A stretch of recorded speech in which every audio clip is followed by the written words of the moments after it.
the knower of Brahman attains the supreme.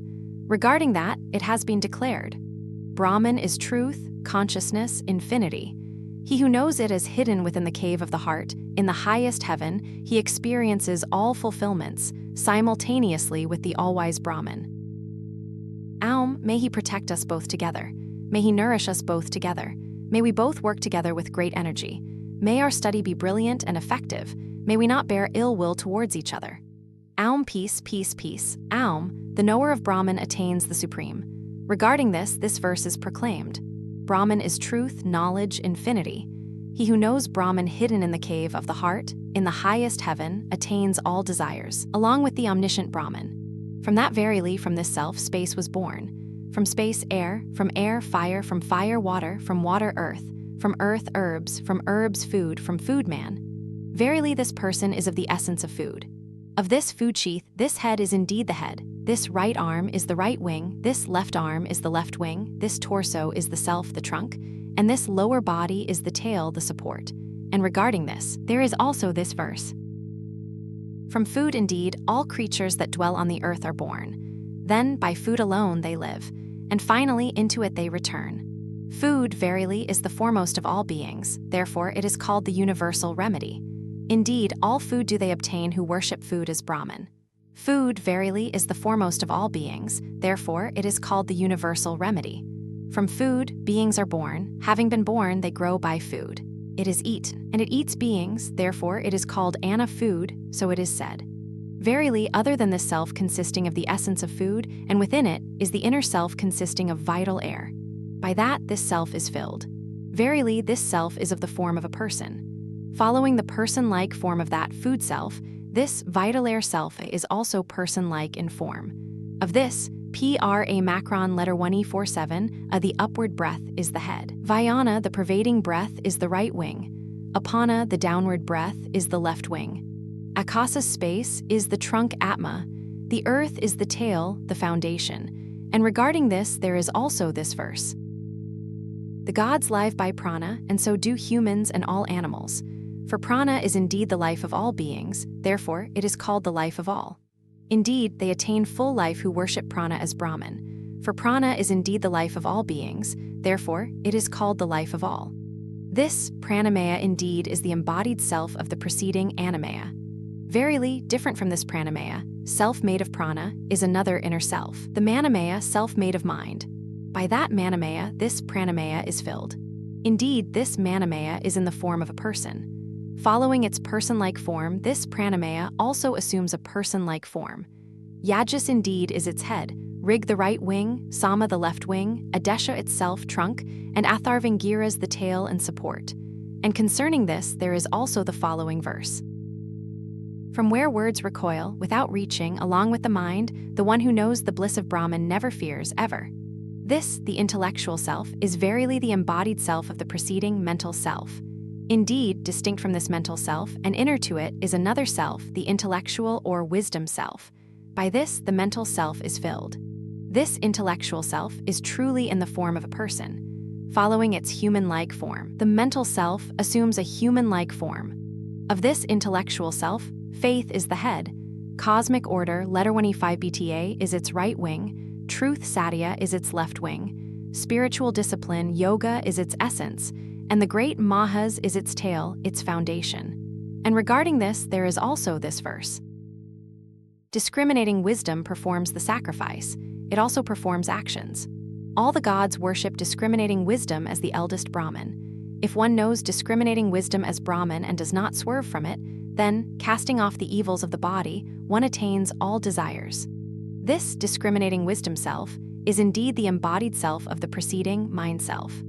Verily, different from this self of discriminating wisdom and deeper within it, is another inner self, the self of bliss. By that bliss self, this discriminating wisdom self is filled. Verily, this bliss self is indeed of the form of a person. Following its person-like form, this discriminating wisdom self also takes the form of a person. Of this bliss self, love is indeed its head, joy is its right side, great joy is its left side, bliss is its trunk, Brahman is its tail, the foundation. And concerning this, there is also this verse. If one knows Brahman as non-existent, that person becomes non-existent. If one knows Brahman as existent, then they know him as truly existent. This indeed is the embodied self of the preceding self. Now, thereafter, follow these questions. Does an ignorant person, after departing from this world, attain that world? Or does a wise person, after departing from this world, attain that world? He, the self, desired, "May I be many, may I procreate." He performed austerity. Having performed austerity, he created all this that exists. Having created it, he himself entered into it. Having entered into it, he became the manifest and the unmanifest, the defined and the undefined, the supported and the unsupported, the conscious and the unconscious, the true and the untrue. He became truth itself. Whatever there is here that they call truth. On that, there is also this verse. In the beginning, this universe was verily non-existent. From that non-existent, the existent was verily born. That existent created itself by itself. Therefore, that is called the well-made. That which is indeed the well-made, he is verily rasa essence bliss. For verily, having obtained this rasa, one becomes blissful. Who indeed would breathe out, who would breathe in, if this all-pervading Brahman were not bliss? It is verily he who bestows joy. When indeed this one, the seeker, finds fearless support in this invisible, incorporeal, indefinable, supportless Brahman, then he becomes one who has attained fearlessness. When indeed this one, the seeker, makes even the slightest distinction, a gap or difference in this Brahman, then fear arises for him. Indeed, that is the fear of the knower who perceives difference. Regarding this, there is also this verse. From fear of him, the wind blows, from fear, the sun rises. From fear of him, Agni and Indra function, and death, the fifth, runs. This is the inquiry into bliss. Suppose there is a youth, a virtuous youth, a scholar, most accomplished, most resolute, and most powerful. For him, the entire earth would be full of wealth. That is one human bliss. 100 of these human blisses constitute one bliss of the human Gandharvas, and of a Kshatriya, who is unsmitten by desire. 100 of these human Gandharvas blisses constitute one bliss of the divine Gandharvas, and of a Kshatriya, who is unsmitten by desire. 100 of these divine Gandharvas blisses constitute one bliss of the PIT letter 1E5B's ancestors in the long-enduring worlds, and of a Kshatriya who is unsmitten by desire. 100 of these PIT letter 1E5B's blisses, of those residing in long-enduring worlds, constitute one bliss of the Ajanaja Devas, gods born in their respective divine states, and of a Kshatriya who is unsmitten by desire. 100 of these Ajanaja Devas blisses constitute one bliss of the Karma Devas, gods by merit, who attain godhood through their actions, and of a Kshatriya who is unsmitten by desire. 100 of these Karma Devas blisses constitute one bliss of the ordinary Devas, gods, and of a Kshatriya who is unsmitten by desire. 100 of these Devas blisses constitute one bliss of Indra, and of a Kshatriya who is unsmitten by desire. 100 of these Indra's blisses constitute one bliss of B1E5 Bhaspati, and of a Kshatriya who is unsmitten by desire. 100 of these B1E5 Bhaspati's blisses constitute one bliss of Prajapati, and of a Kshatriya who is unsmitten by desire. 100 of these Prajapati's blisses constitute one bliss of Brahman, and of a Kshatriya who is unsmitten by desire. That bliss, which is in this person, and that which is in the sun, is one. He who knows this, departing from this world, enters into this self consisting of food, enters into this self consisting of vital breath, enters into this self consisting of mind, enters into this self consisting of intellect, enters into this self consisting of bliss. Regarding this, there is also the following verse. From whom words recoil, unable to attain along with the mind, the knower of the bliss of that Brahman fears nothing whatsoever. Indeed, the thought, why did I not perform good actions? Or, why did I commit evil actions? Does not torment him. He who knows this truth truly finds contentment in the self through both of these. Indeed, he fully finds contentment in the self through both of these. Such is the one who knows. Thus, this secret teaching. Bhrig indeed, the son of Varuna, approached his father Varuna, saying, Revered sir, teach me Brahman. To him, Varuna spoke this, food, life, breath, eye, ear, mind, speech. Then he, Varuna, said to him, that from which indeed all these beings are born, by which when born they live, and into which when departing they enter, that do you seek to know, that is Brahman. He undertook arduous spiritual discipline, having performed such discipline. He understood food to be Brahman. For indeed, from food alone are all these beings born. By food once born they live, and into food they merge, returning to it when they depart. Having understood that, he again approached Varuna, his father, saying, "Teach me Brahman, O revered one." To him, his father said, "Seek to know Brahman through penance.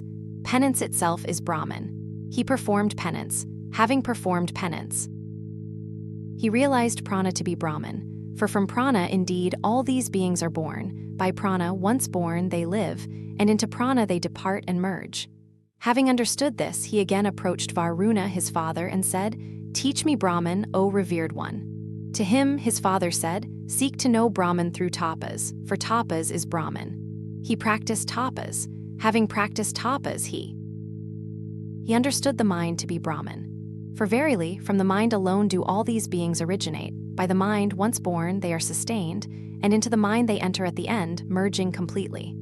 Having realized this, he again approached Varuna, his father, saying, "Revered one, teach me Brahman." To him he said, "Seek to know Brahman through tapas, spiritual austerity, for tapas is Brahman." He practiced tapas. Having practiced tapas, he realized that Brahman is understanding. For verily, from understanding alone do all these beings originate. By understanding do those that are born live, and into understanding do they depart, into it they merge. Having comprehended that, he again approached Varuna, his father, saying, "Teach me Brahman, O revered one." To him, he replied, "Seek to know Brahman through concentrated effort. Concentrated effort is Brahman." He undertook such concentrated effort. Having practiced that concentrated effort, he realized that bliss is Brahman. For truly, from bliss alone do all these beings originate. By bliss they are sustained after birth, and into bliss they ultimately return and merge. This is the Bhargavi Varuni wisdom, established in the highest heaven.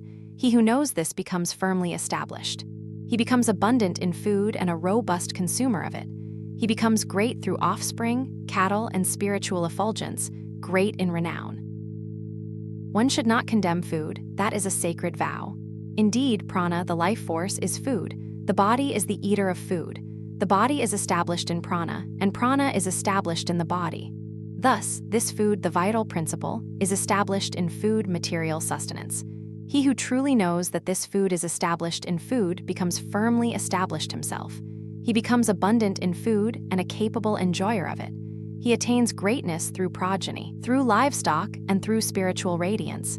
He attains greatness through fame. One should not deprecate food, that is the sacred vow.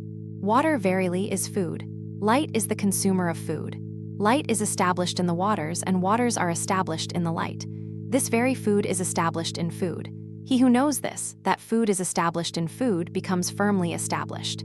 He becomes rich in nourishment and thrives on it. He becomes great through progeny, cattle, and spiritual brilliance. He becomes great through fame. One should produce much food, that should be one's sacred resolve. Indeed, the earth is nourishment, and space is the consumer of nourishment. Space finds its foundation in the earth, and the earth finds its foundation in space. Thus, this nourishment is established in nourishment. He who understands this principle, that nourishment is established in nourishment, becomes firmly established himself. He becomes rich in food and a proficient consumer of it. He becomes great through progeny, livestock, and spiritual splendor, and great through renown. One must not refuse anyone in their home, that is a sacred vow. Therefore, by any means whatsoever, one should acquire abundant food. They proclaim, "Food has been made ready for him." Indeed, this food is prepared with foresight. Food is prepared for him with foresight. Or, this food is prepared on the spot. Food is prepared for him on the spot. He who thus understands that sustenance and well-being are in the vital breaths, that action inheres in the hands, that movement resides in the feet, and that excretion is found in the anus. These are the human apprehensions. Now the divine manifestations: satisfaction in rain, strength in lightning, fame in cattle, light in the stars, procreation, immortality, and bliss in the generative organs, and all in space. One should meditate upon that as the foundation, he becomes well established. One should meditate upon that as greatness, he becomes great. One should meditate upon that as mind, he becomes possessed of discerning thought.